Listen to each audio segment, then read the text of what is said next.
अंबेडकर ने कहा, अछूत पैदा नहीं होते, उन्हें बनाया जाता है। इस वीडियो को अंत तक देखिए, क्योंकि आप जो समझते हैं सच्चाई उससे बिल्कुल अलग है। नमस्कार। आज हम एक बहुत ही प्रभावशाली किताब पर आधारित विश्लेषण की थोड़ी गहराई में जा रहे हैं। किताब है डॉक्टर बी.आर. अम्बेडकर की the untouchables, who were they and why they became untouchables. हमारे पास इस पर किए गए एक विश्लेषण के कुछ खास पॉइंट्स हैं। ये किताब असल में दो बहुत बुनियादी लेकिन मुश्किल सवाल खड़े करती है। पहला कि जिन्हें हम बाद में अछूत कहने लगे वो कौन थे, और दूसरा आखिर वो इस स्थिति में पहुंचे कैसे, क्यों बने वो अछूत। जैसा कि विश्लेषण में सामने आता है, अंबेडकर यहाँ सिर्फ भावनाओं की बात नहीं करते हैं। वो इतिहास और तथ्यों के आधार पर अपने तर्क रखते हैं। उनका एक मूल विचार यही है कि भाई ये स्थिति कोई जन्म से नहीं थी, है ना, समाज ने, हालात ने उन्हें ऐसा बनाया।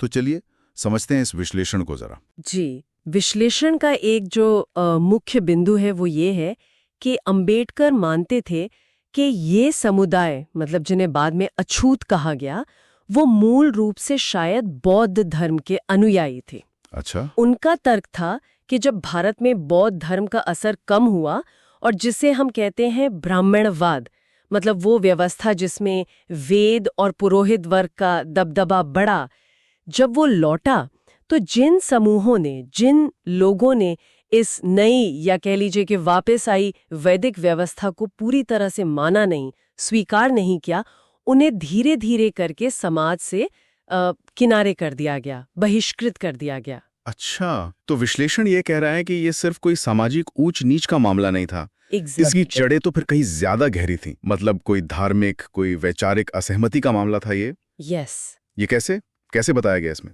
बिल्कुल विश्लेषण इसी बात पर जोर देता है।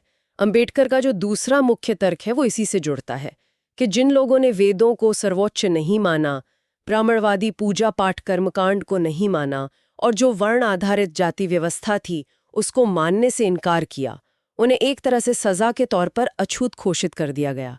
विश्लेषण इस बात को साफ करता है कि अंबेडकर इसे कोई नस्लीय भेद या कोई आर्थिक कारण नहीं मानते थे, नहीं, बल्कि वो इसे एक सोची समझी एक तरह की धार्मिक और राजनीतिक रणनीति मानते थे, जिसका मकसद ही यही था कि जो लोग सहमत नहीं हैं, जो व्यवस्था के खिलाफ खड़े हैं, उन्हें सजा दी जाए।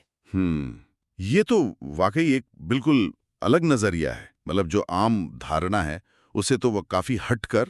तो क्या अंबेडकर के हिसाब से जिन्हें समाज ने सबसे नीचे धकेल दिया वो असल में अपने उसूलों पर, अपने विश्वास पर टिके रहने वाले लोग थे, ऐसा? हाँ, विश्लेषण इसी पॉइंट को, इसी नुक्ते को उभारता है। अंबेडकर ने अपनी किताब में यही तो साबित करने की कोशिश की कि ये जो समूह थे ये सिर्फ बेचारे या पीड़ित नहीं थे, बल्कि वो अपने धार्मिक और दार्शनिक विश्वासों के रक्षक थे। उन्होंने ब्राह्मणवादी व्यवस्था के सामने झुकने से इनकार कर दिया था। तो इस नजरिए से अगर देखें तो वो सिर्फ सामाजिक तौर पर बाहर किए गए लोग नहीं थे, बल्कि एक तरह से वैचारिक विरोधी थे। और आज के समय में, आज के संदर्भ में इस तर्क की क्या अहमियत बताई गई है विश्लेषण में?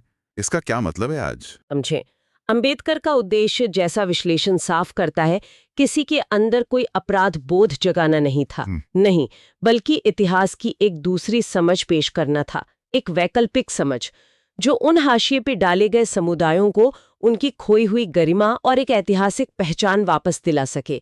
ये इतिहास को देखने का एक अलग चश्मा देता है, जहां वो नीचे नहीं थे हमेशा से, बल्कि उन्हें नीचे किया गया।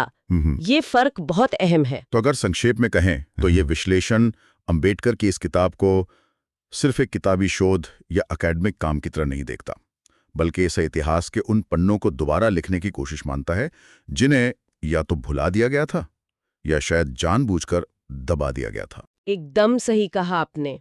और ये उस शक्तिशाली विचार को जोर देता है जो इस विश्लेषण के केंद्र में है, कि ये जो सामाजिक ऊंच नीच है, ये कोई प्राकृतिक या हमेशा से चली आ रही चीज नहीं है, इसे बनाया गया है, और अगर इसे बनाया गया है तो इसे बदला भी जा सकता है। ये समझना कि जो नीचे है वो हमेशा से नीचे नहीं थे, उन्हें नीचे किया गया है, ये आज की सामाजिक व्यवस्थाओं पर सवाल उठाने की हिम्मत देता है। ये विचार वाकई सोचने पर मजबूर करता है।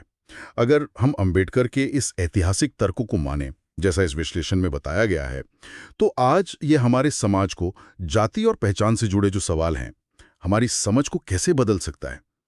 ये एक ऐसा सवाल है जिस पर यकीनन हमें और आपको सबको सोचने की जरूरत। अगर इस वीडियो ने आपको सोचने पर मजबूर किया हो तो इसे लाइक करें, सब्सक्राइब करना ना भूलें और नीचे कमेंट करके ज़रूर बताएं आपको क्या सबसे ज़्यादा पसंद आया और आप अगली बार किस विषय पर सुनना चाहेंगे। आपकी हर राय हमारे लिए दिशा है, क्योंकि हम मिलकर वो बातें कह रहे हैं जो अक्सर दबा दी जाती हैं। आवाज़ उठाइए, जुड़िए और सच्चाई को फैलाइए।